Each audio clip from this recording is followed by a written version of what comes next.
Israel की बर्बादी को दिखाने के लिए अलग अलग देशों के रंगे पुते चेहरे लिए वो एंकर पहुंच गए थे। कोई जमीन पर लेट रहा था, कोई उछल रहा था, कोई तेल अवीव की सड़कों पर बेफिजूल में भागे जा रहा था, कोई गाड़ी के नीचे छिप रहा था। यह तमाशा लगातार इजराइल के अंदर चल रहा था, यह दिखाने और बताने के लिए कि फिलिस्तीन एक ऐसा देश है जो आतंकवादी है, हमास एक आतंकवादी संगठन है। यह साबित करने के लिए पुरजोर कोशिश की जा रही थी। लेकिन इन सब के बीच 46 दिनों तक हौसले नहीं टूटे थे फिलिस्तीन के, नहीं टूटे थे हौसले हमास के। वो लगातार इजराइल को सबक सिखाता रहा। और अब देखिए 46 दिन बाद ऐसा वक्त भी आ गया कि जो सोचा था फिलिस्तीन ने, जो सोचा था हमास ने, वो सच हो गया।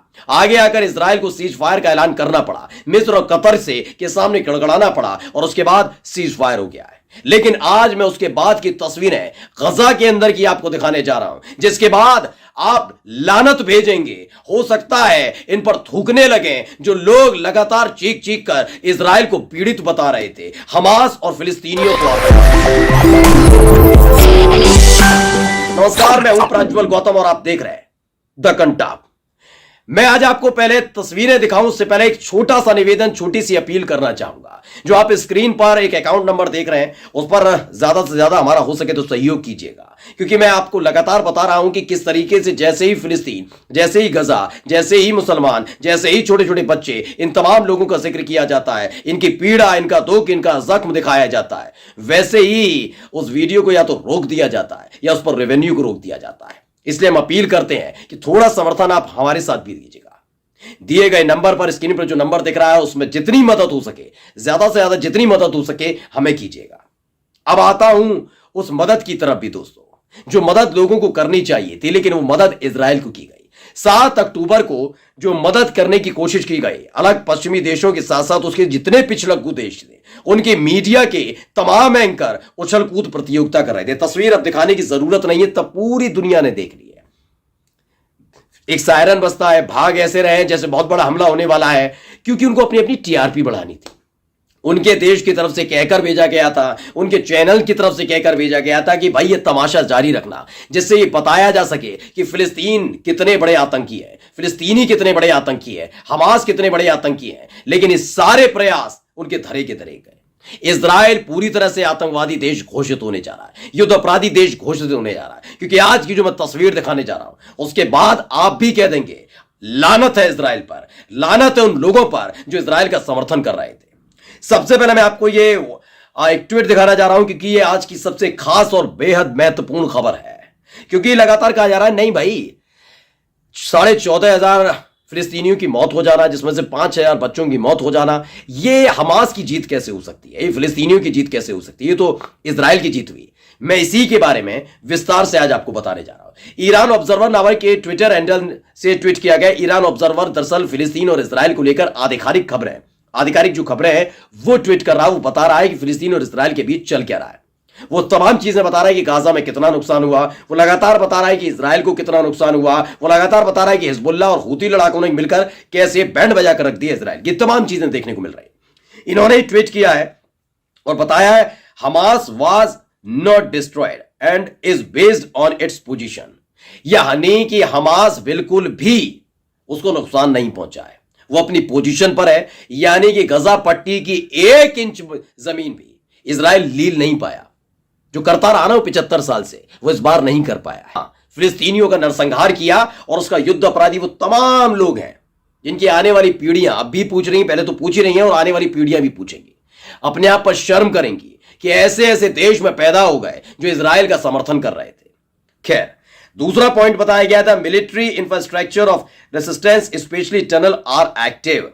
वो टनल जिसको लेकर लगातार सवाल उठाया जा रहा था, इजराइल छाती पीट रहा था। वो बता रहा था कि अस्पताल के अंदर एक मस्जिद बनी हुई थी, उस मस्जिद के अंदर हथियार छिपा रखे थे जिससे फिलिस्तीनी हमास आतंकवादी देश घोषित हो जाए, आतंकवादी घोषित हो जाए। लेकिन ये पड़ गया दाव उल्टा। आखिरकार इजराइल को घुटने टेकने पड़े और खबर निकलकर सामने आई है, जिन सुरंगों को लेकर, जिन टनल को लेकर लगातार उसको चिंता थी, जिसे डिस्ट्रॉय करने के लिए, जिसे खत्म करने के लिए, जिससे आगे कभी युद्ध हो तो हमास को आराम से निपटाया जा सके, पूरी दुनिया से अपील कर रहा था। लेकिन वो टनल, वो सुरंग आज भी महफूज है, वैसे की वैसे ही है। यानी गजा जितना जमीन के ऊपर है उतना ही जमीन के नीचे अब भी है। तीसरा जो है इजरायली प्रिजनर यानी were not release, but were exchange, यानी जितने भी इजरायली कैदी हैं, बंदी हैं जिन्हें बनाया गया, वो रिलीज नहीं किए जा रहे। यह खबर लगातार अलग अलग न्यूज चैनल की तरफ से दिखाई जा रही है कि इजराइल जीत गया है, जबकि हुआ उल्टा है। इजराइल जीता नहीं है, उसके बंदियों को रिहा नहीं किया जा रहा, बल्कि एक्सचेंज किया जा रहा है। यानी जितने फिलिस्तीनियों को वेस्ट बैंक के अंदर तमाम अलग अलग जगह से पकड़ कर इन्होंने रख लिया था ना इजरायलियों ने, तमाम तस्वीरें आपने देखी हुई होंगी किस तरीके से सलूक कर रहे, छोटे छोटे बच्चों से क्या सलूक कर रहे थे, वही अब एक्सचेंज होगा।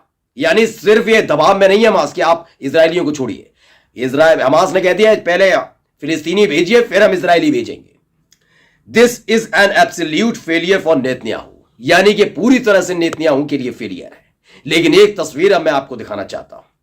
ये दावा तो तमाम न्यूज चैनल का झूठा हो गया, क्योंकि ये दोनों ही तरफ की पुख्ता चीजें हैं, और ये इसलिए सबसे खास बात हो जाती है जब नेतन्याहू, जब इजराइल ये कहता है वो अत्याधुनिक है, उस पर हथियार है, उस पर नेवी है, उस पर आर्मी है, उस पर वायुसेना है, ये तमाम चीज कहती है, उसकी लंबी चौड़ी आर्मी है, मोसाद है उसके पास। ऐसे में हमास जैसे संगठन ने उसे घुटने टेकने पर मजबूर कर दिया, तो हार किसकी हुई सोचिए। खैर, अब इसके आगे की जो तस्वीर दिखाऊंगा, इस तस्वीर को देखने के बाद आप यकीन मानिए, अगर थोड़ा भी जमीर, थोड़ी भी गैरत बाकी है, तो 4 दिन बाद, यानी आज तो एक दिन बीत गया, अगर 4 दिन बाद दोबारा से युद्ध विराम की स्थिति खत्म होती है और फिर से युद्ध शुरू होता है, तो तमाम उन देशों को जो खुद को मुस्लिम परस्त कहते हैं, खुद को अरब देश कहते हैं, उनको पहली ही फुर्सत में इजराइल के पक्ष में आकर खड़ा हो जाना चाहिए। यह तस्वीर, ये वीडियो देख लीजिए पहले।